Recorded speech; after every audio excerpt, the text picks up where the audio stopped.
오늘 이 말씀을 중심으로 아버지는 누구인가?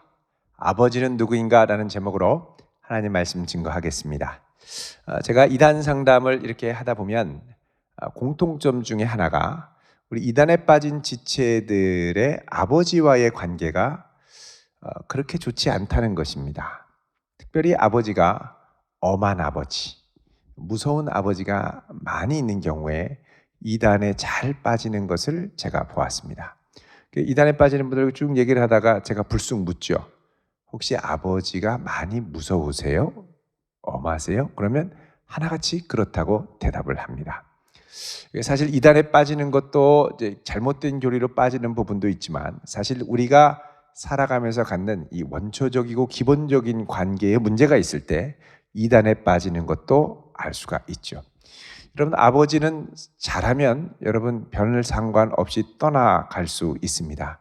그러나 아버지와 맺었던 관계 맺음의 방식은 여러분 평생 여러분의 주변에 가까운 사람들과 관계 맺는 방식에 영향을 끼치기 때문에 아버지와의 관계는 평생 잘 묵상하고 잘 정리해서 여러분도 좋은 아버지가 되고 또 좋은 아버지의 영향력을 다음 자손들에게 물려줄 필요가 있습니다.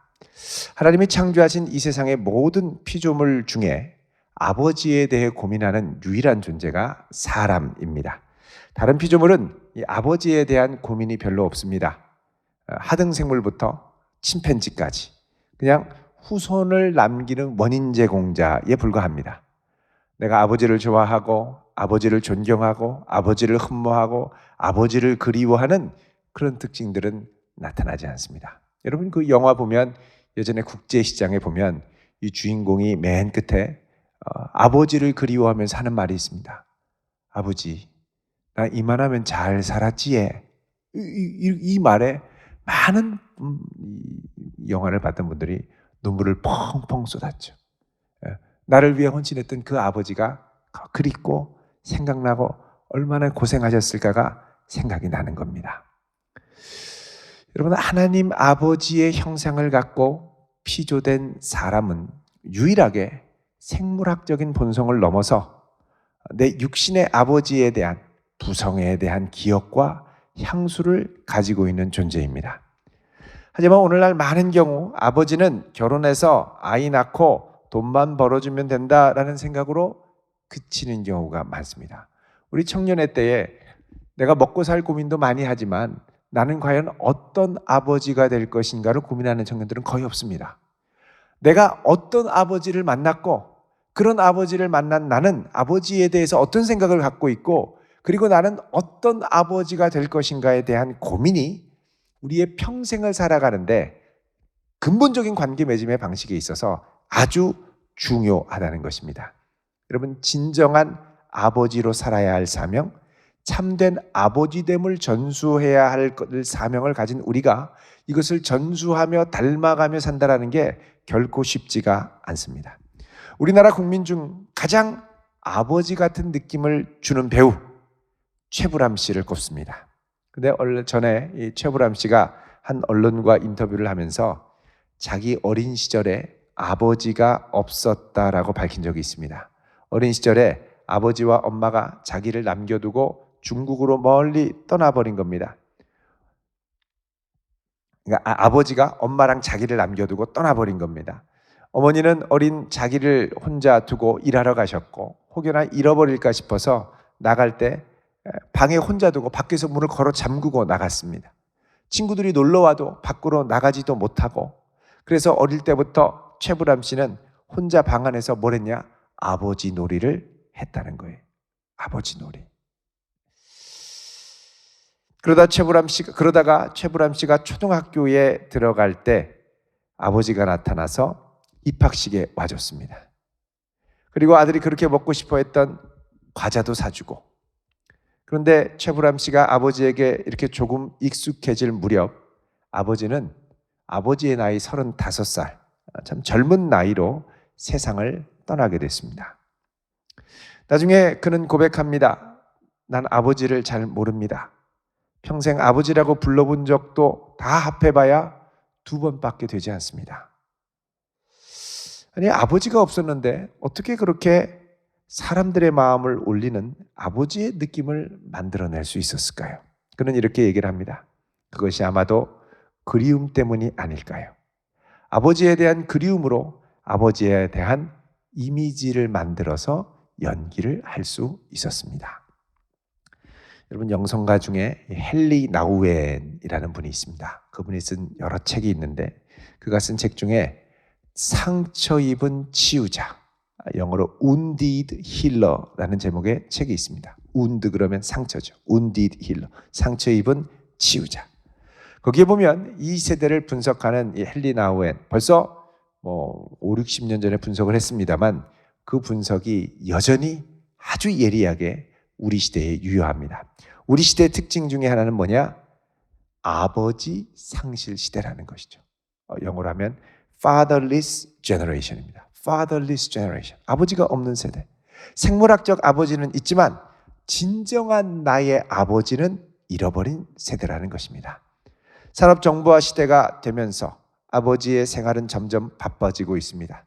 자녀와 시간을 보내면서 아버지가 누구인지 어떤 사람인지를 알려주고 전해주는 시간이 점점 줄어들고 있습니다. 그 빈자리를 채우는 것이 텔레비전이고 유튜브입니다. 이 세상의 소비주의와 물질주의입니다. 아버지는 가족을 부양하고 뼈 빠지게 일하다가 돈만 갖다 주면 된다라고 생각할 수 있겠으나 아버지에게는 진정한 아버지다움을 전해주어야 할 사명이 있습니다. 여러분도 그냥 우리 아버지가 있어 정도로 끝나는 게 아니라 우리 아버지, 내 아버지의 아버지다움, 내가 이어받은 아버지다움은 무엇인가를 깊이 생각하고 마음에 간직할 필요가 있습니다. 그렇다면 아버지는 어떤 존재고 어떤 존재이어야 할까요?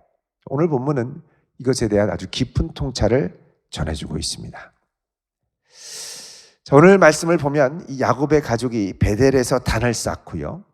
베델에서 단을 쌓고 35장에 보면 베델에서 길을 떠나 에브랏에 이르기까지 간다 이렇게 얘기를 하죠. 여러분, 이 에브랏은 베들레헴을 말합니다. 19절에 보면 라헬이 죽음에 에브랏 곧 베들레헴 길에 장사되었다 그렇죠. 그러니까 베들레헴, 여러분 이 베들레헴은 어디로 가는 길목 중간에 있냐면 이 야곱의 아버지 이삭이 있는, 이삭이 어디에 사냐면 아브라함이 막벨라 굴에 이제 장사됐는데 그 옆에 그 막벨라 굴이 있는 헤브론에 살았습니다. 그 헤브론으로 가는 길 중간이 베들레헴이죠. 27절에 보면 곧 아브라함과 이삭이 거류하던 헤브론이라 이렇게 되어 있죠.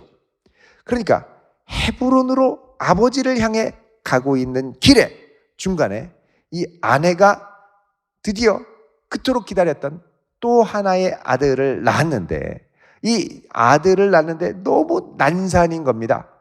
라헬이 해산하게 됐는데 16절에 너무 고생한다 그러죠. 17절에 난산, 너무 힘들게 아이를 낳을 때에 산파가 두려워하지 말아라, 내가 또 아이를 낳는구나. 거의 아이가 나오려고 할 때 라헬은 죽게 됩니다. 그리고 그 혼이 떠나려 할 때 아들의 이름을 죽기 전에 뭐라고 그러냐면 베노니라고 하죠. 베노니.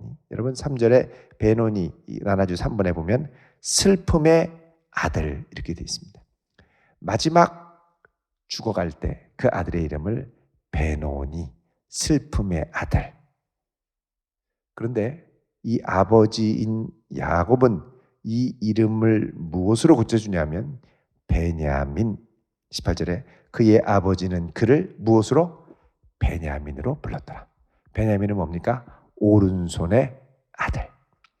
여러분, 만약에 이 베냐민에게 베노니, 슬픔의 아들이라는 이름으로 평생 아버지가 불러줬다면 그 아들은 가슴에 어두운 그늘을 안고 살아가게 됩니다. 나 때문에 엄마가 죽었다라는 죄책감, 나는 태어나지 않는 게 나았을 뻔했다라는 죄책감, 이런 것들이 이 아들의 가슴에 그늘로 남아있죠. 근데 그 이름을 오른손의 아들이다 라고 바꿔주면 이 아들은 아버지의 희망이 되고 아버지의 신뢰를 받고 아버지의 기대를 받은 아들이 되게 되죠. 여러분, 어린 아들에게 아버지는 절대적인 존재입니다. 어린 아들에게는 나보다 훨씬 크고 나보다 훨씬 위에 있고 나보다 훨씬 힘도 세고 훨씬 아는 게 많고, 근데 그런 나보다 훨씬 강한 아버지가 나의 어깨를 두드려주며 격려해주며 용기를 주며 소망을 줄 때 이 아들은 용기를 얻고 자신감을 가질 수 있습니다.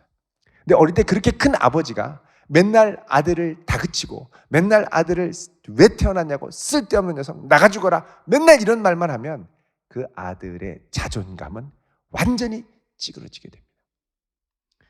여러분, 이 자존감의 문제는 결혼을 하고 나서도 매우 중요한 이슈가 됩니다. 부부간에 건강하려면 자존감이 중요합니다. 자아상. 여기 결혼학교에도 보면 여기 주제 중에 그런 게 있죠.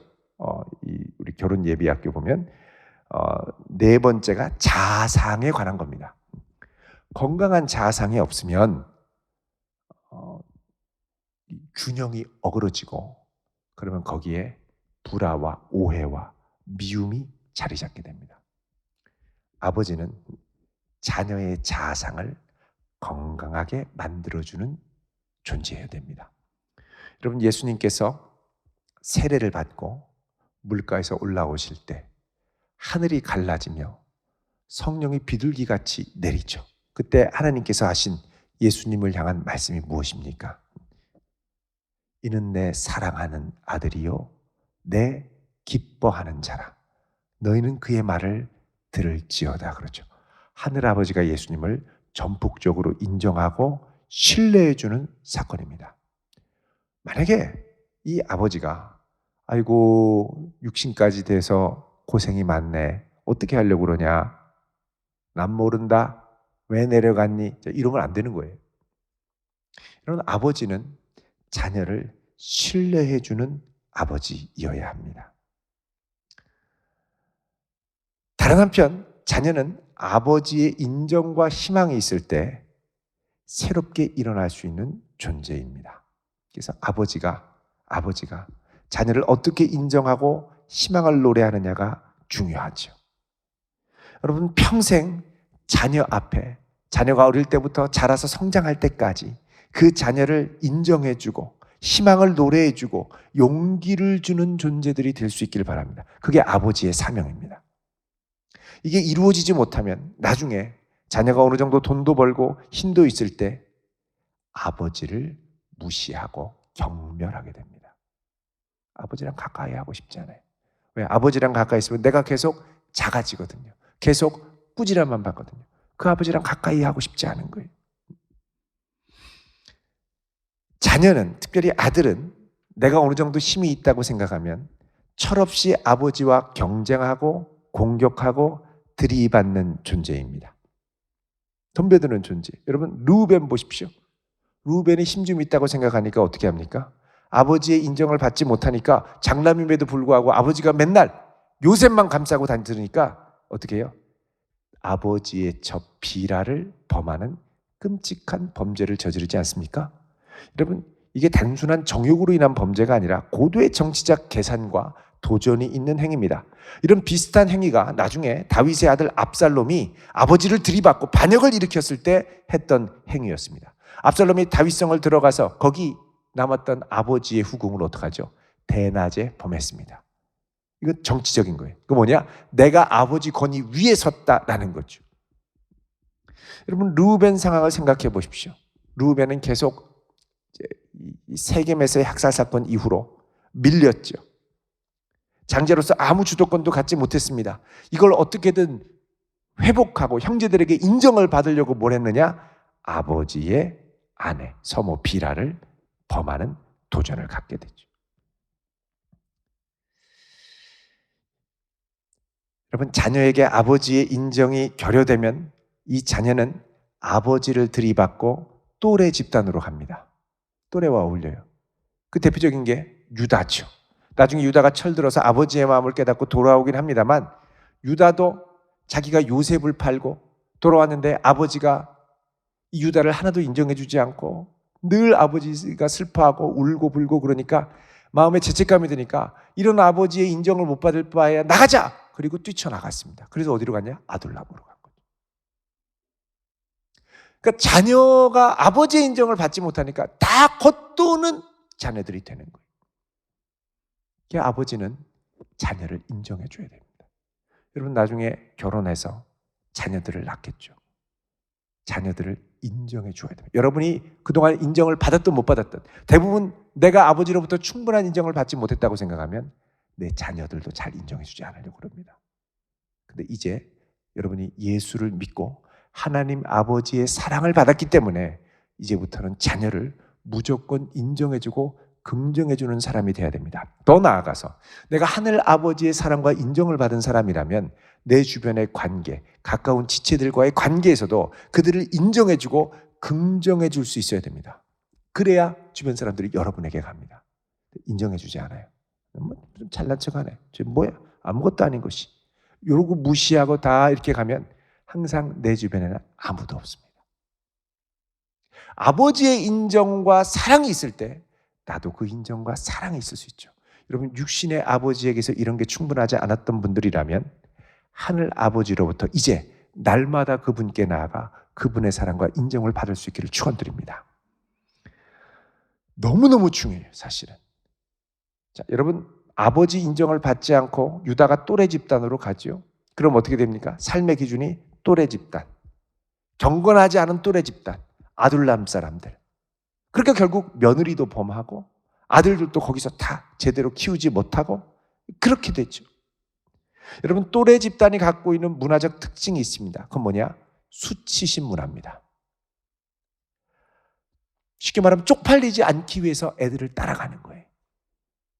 어쩔 수 없이 따라가다 보면 나도 모르게 악순환이 반복되죠.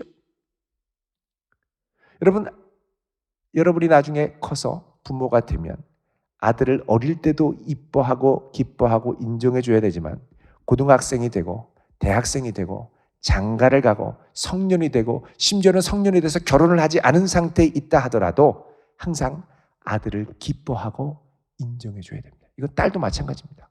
자녀를 딸도 기뻐하고 인정해 줘야 돼요. 그래야 방황하던 탕자도 돌아옵니다. 더 나아가서 아버지는 자녀를 기다려줄 수 있어야 됩니다. 우리는 이 모습을 야곱의 아버지 이삭에게서 볼 수 있죠. 자, 27절 같이 읽습니다. 시작.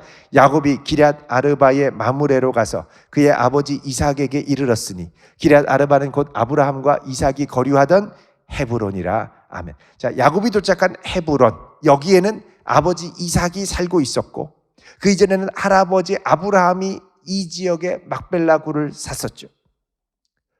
이곳에 할아버지 할머니 사라, 할아버지 아브라함, 할머니 사라, 어머니 리브가가 묻혀 있었습니다. 이때 이삭의 나이가 180세. 28절에 보면 180세. 야곱이 삼촌 라반에서 탈출해서 가나안 땅에 온 지도 꽤 많은 시간이 지났습니다. 아마 이 형과 야복강에서 목숨 걸고 씨름한 다음에 감격적으로 해운한 후에 적어도 10년은 있었을 거예요. 이삭도 아들이 왔다는 소식을 들었을 겁니다. 그러나 아들을 먼저 만나러 가지 않고 사람을 보내서 소식을 묻지 않았습니다. 오히려 아들이 언젠가 돌아오겠지 하고 기다려줬습니다. 여러분 생각해 보십시오. 왜 야곱이 가나안 땅으로 오자마자 아버지께로 돌아가지 않았을까요? 그것은 아버지에 대한 좀 껄끄러운 감정이 남아있기 때문입니다. 자, 내가 아버지를 속여서, 아버지 눈 멀었을 때 염소털 막 이렇게 해가지고 아버지를 속여서 축복권을 빼앗았죠. 그리고 이때 경험한 아버지, 물론 나도 아버지를 속였지만 아버지도 형을 너무 편애했어요. 별로 안 좋아요. 상처. 그런 와중에 아버지는 자기 좋아하는 별미만 밝혀요. 별미만. 맨날 염소 요리만.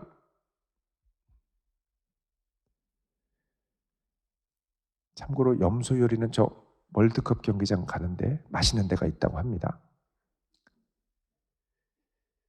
여러분, 그런데 아버지가, 그러니까는 쉽게 말하면 나는 별로고 별명만 좋아하는 인색한 아버지. 인색한 아버지. 아버지 중에 인색한 아버지 많죠?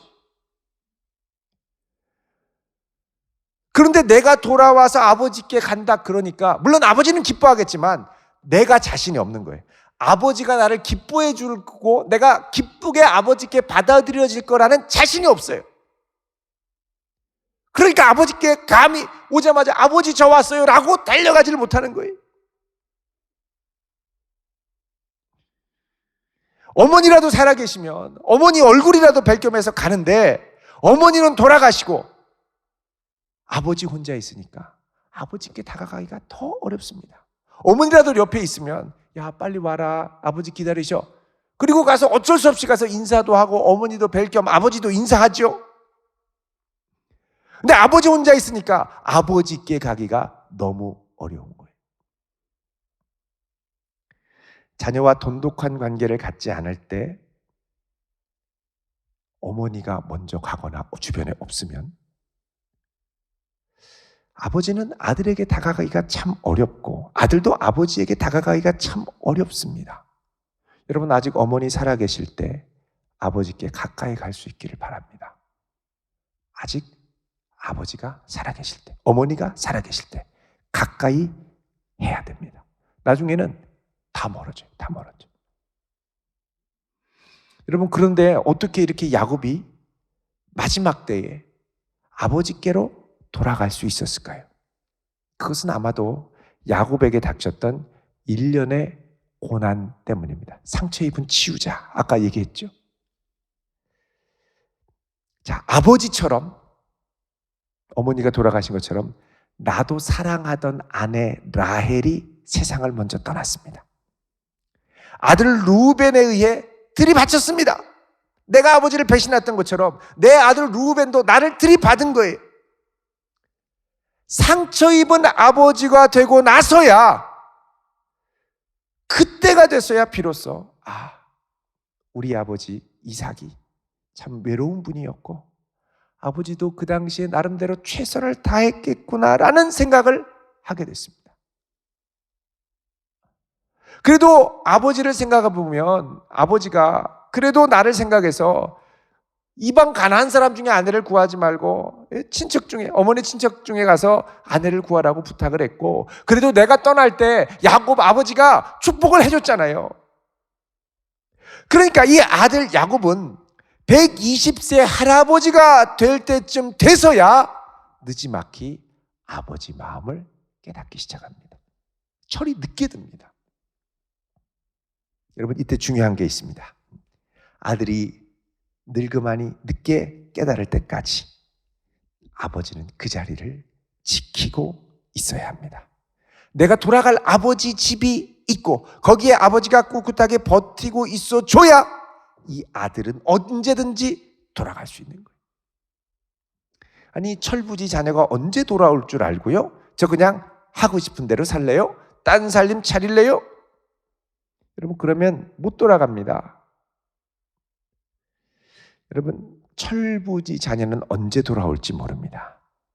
그래서 탕자의 비유 보면 아버지는 날마다 철부지 탕자가 돌아올 때까지 문 밖에 나가서 기다려주고 있죠.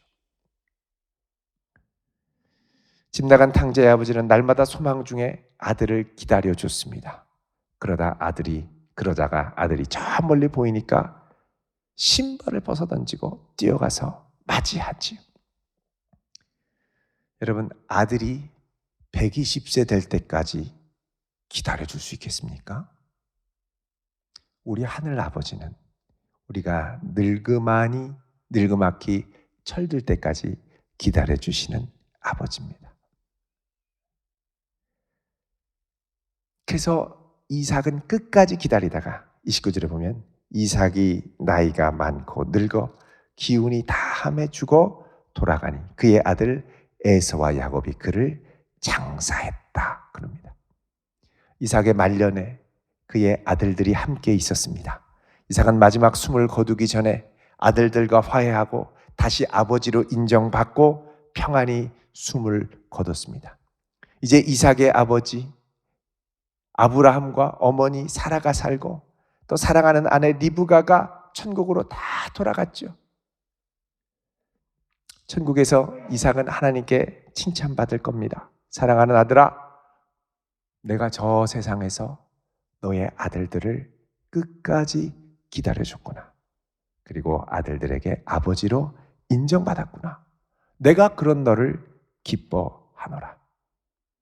여러분, 우리 인생의 마지막에 끝까지 내 자녀를 인정해주고 내 자녀들에게 진정한 아버지 그리고 진정한 어머니로 인정받는 것이 하나님이 기뻐하시는 일임을 믿으시기 바랍니다. 오늘 본문에 보면 이 이삭의 마지막이 보면 23절부터 26절까지 12명의 아들들의 이름이 쫙 훈장과 같이 나오죠. 여러분, 이거는 아버지가 무슨 큰 업적을 나눠서 위대한 게 아니라 이 땅에 존경받는 12아들의 아버지가 된 것이 중요하다는 것을 말합니다. 여러분, 좋은 아버지로 설 수 있기를 기도하시길 바랍니다. 좋은 어머니로 설 수 있기를 기도하시길 바랍니다. 내가 받은 아버지의 유산을 돌아보며 나는 아무것도 안 받았다라고 할 수 있을지 모르겠어요. 그러나 그걸 받고 감사하며 내게 주신 소중한 선물이 무엇인가를 돌아보며 헤아릴 수 있는 우리 모두가 될 수 있기를 바랍니다. 오늘날 아버지 부재의 시대에 진정한 아버지다움의 유산을 회복하고 그런 아버지로 건강하게 설 수 있기를 바랍니다. 우리를 끝까지 기다려주시는 아버지, 희망을 노래하는 아버지, 이런 하늘 아버지를 붙들고 나도 이 땅에 진정한 아버지로서 설 수 있기를, 우리 모두 될 수 있기를 주의 이름으로 축원드립니다. 기도하겠습니다. 거룩하신 하나님, 우리가 이 땅을 살아가는 동안 육신의 아버지를 허락해 주시고 이 아버지와 함께 하나님 아버지의 형상을 맛보며 살아갈 수 있도록 은혜 주심을 감사합니다. 주님, 우리 중에는 육신의 아버지로부터 상처를 받고 또 엄한 아버지로부터 홀대를 받고 너무나 완벽한 아버지로 인하여 주눅들고 어려움이 있는 지체들도 있지만 우리를 사랑하시는 하늘 아버지의 사랑 앞에 나와 우리를 붙드시고 인정하시고 내가 너를 기뻐하노라, 내가 너를 사랑하노라 말씀하시는 그 아버지의 사랑 앞에 나와 우리의 모든 것들을 내려놓고 겸손하게 나아가기를 원하는 하나님의 백성들에게 은혜를 더하시고 붙들어 주사 오늘 이 시간 주 앞에 나아가는 하나님의 백성들에게 진정한 하늘 아버지의 유산과 아름다운 마음들이 깊이 새겨질 수 있는 은혜를 허락하여 주옵소서. 예수님 이름으로 기도드립니다. 아멘.